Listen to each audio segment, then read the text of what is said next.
ভারতীয় গুরুকুল চ্যানেলে তোমাদেরকে স্বাগত। জিকের ফার্স্ট ক্লাস তোমাদের আজকে হবে ইতিহাস থেকে শুরু।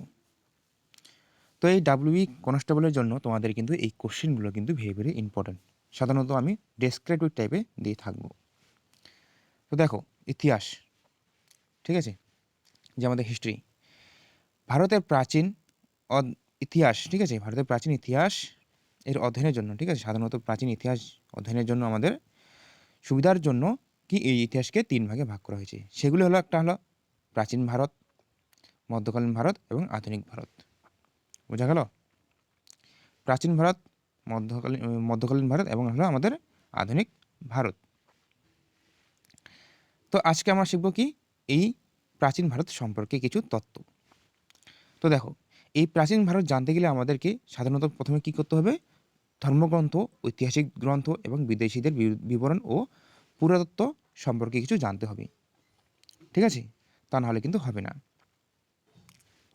দেখো, তোমাদের কিন্তু একটা ভেরি ভেরি কোশ্চেনের মধ্যে পড়ে ইনভার্টেড, মানে ইম্পর্টেন্ট কোশ্চেন, প্রশ্ন, ঠিক আছে।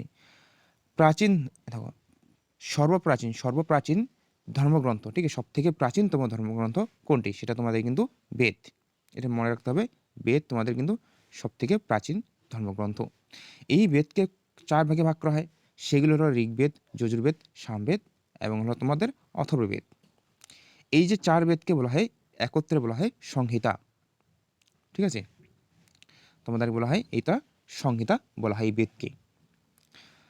তো বেদের যে আমাদের ঋগ্বেদ, ঠিক আছে, এই বেদ রচনা কে করেছিলেন? ঋষি বিশ্বমিত্র, মুনিবর যাকে বলে, ঠিক আছে।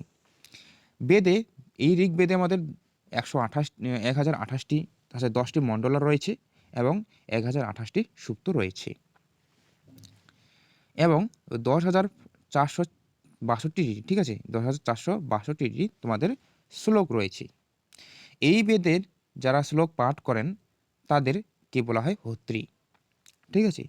এই বেদে আর্যদের রাজনৈতিক প্রণালী, ইতিহাস ও ঈশ্বরের প্রতি মহিমা সম্পর্কে বলা হয়েছে। এই বেদে আবার বলা হয়েছে চতুষ্বর্ণ সমাজের কথা। সেগুলো হলো, এই চতুষ্বর্ণগুলি হলো ব্রাহ্মণ, ক্ষত্রিয়, বৈষ্ণব ও শূদ্র, ঠিক আছে।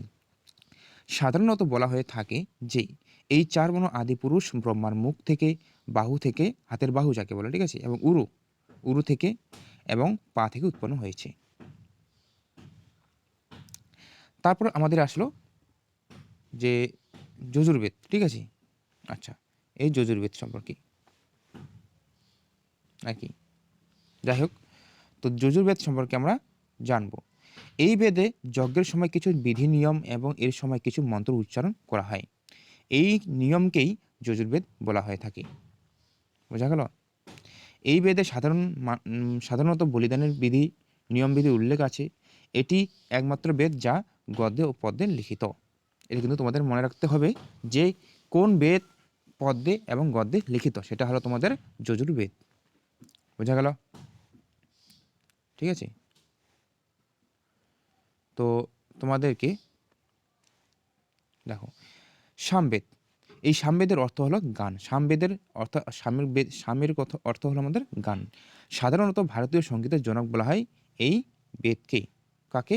এই সামবেদকে, ঠিক আছে। এরপর আমাদের আসে অথর্ববেদ। এই যে অথর্ববেদ, ঠিক আছে, আমরা কি জানবো? এই অথর্ববেদ,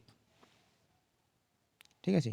এই বেদে ঋষি অথর্বা, ঠিক আছে, ঋষি অথর্বা, ঠিক আছে, ঋষি অথর্বা দ্বারা রচিত আর কি।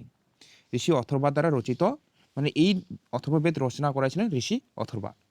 মোট 731টি মন্ত্র, মোটামুটি বলা চলে 6000টি পদ্য রয়েছে। কিছু মন্ত্র আছে যা ঋগ্বৈদিক মন্ত্র থেকে প্রাচীনতর মন্ত্র, ঠিক আছে, মানে ঋগ্বেদের যে মন্ত্র আছে তার থেকে কিন্তু প্রাচীনতম মন্ত্র এই অথর্ববেদের মন্ত্র, কিছু মন্ত্র আছে।